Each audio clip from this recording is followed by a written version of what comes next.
Hello, friends, and welcome to Take Two for this Wednesday, the 23rd of October, 2024. I'm Jeannie, and I'm so glad you've decided to come along for the ride on this hump day.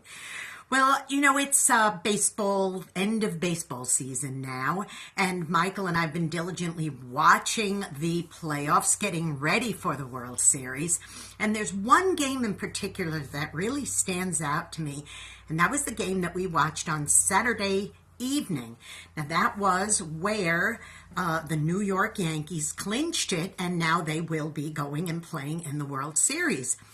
They were in Cleveland, Ohio at the time of their win, and it was a very exciting match. It looked like Cleveland may have won that game, but in the end, a home run is what ended up costing Cleveland the pennant, and instead, the New York Yankees won it.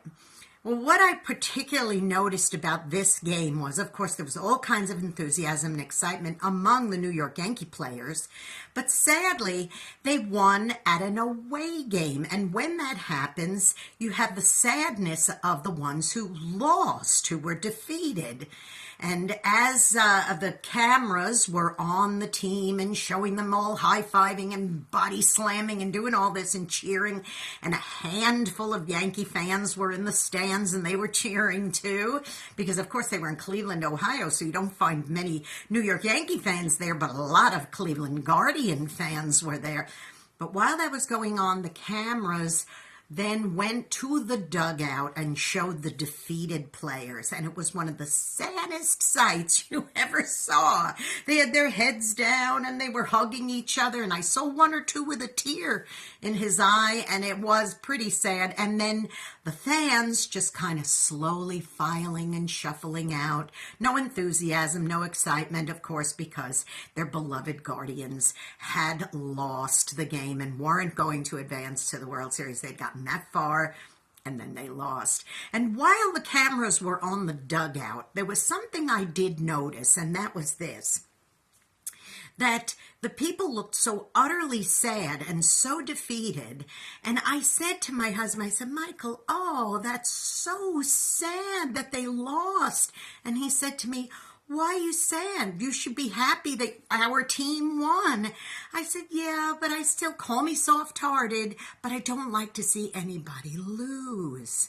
See, boys and girls, when you have a winner in athletics anyway, you have to have a loser. That's just the way it goes. Not every single person can be a winner. No, I know sometimes when you're teaching children, young children particularly, about sportsmanship and about winning and losing, sometimes, you just want to encourage all of them. So you'll have something like T-ball where there are no scores and everybody wins, and that's fine. But I believe that we do our children an injustice to not teach them the fact that sometimes they don't win. Sometimes somebody else wins over them.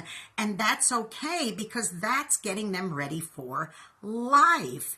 I remember there was this one incident on Fairbanks Avenue when I was growing up on Staten Island, and we used to play a lot of kickball in the street. And I remember that there was one of the children lost at kickball. And I remember the mother coming out of the house and screaming at all the other children because her daughter had lost at kickball. And I remember that having a profound effect on me to say, why are you yelling at us? One team lost and one team won, and your daughter got out and the team lost. What's the big deal? We played kickball like every day in the summer, numerous games, so it wasn't any big deal. Honestly, had the mom not made such a fuss, I'm sure the kid would have forgotten about it 10 minutes later. But that's just the way it goes. We can't do that. We have to remember that there's sometimes you win and sometimes you lose. And guess what, boys and girls? When you lose, it's okay. Now listen, go out and be a blessing to somebody today, because you may end up being the only one who is. And don't forget, please, to subscribe to this YouTube channel, Jeanne Sigler, Jeannesigler. Hit that notification bell.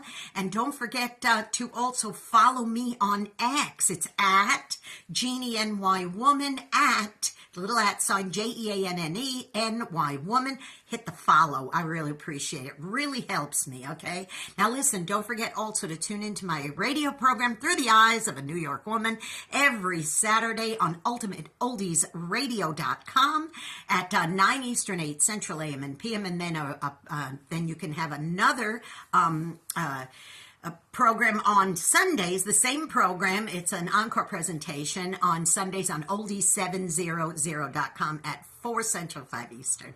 Okay, you be blessed. Take care. And I think I'm going to get ready for the World Series because guess what? It's coming in a couple of days. You take care and go Yankees. I love you. I'll see you. Bye-bye.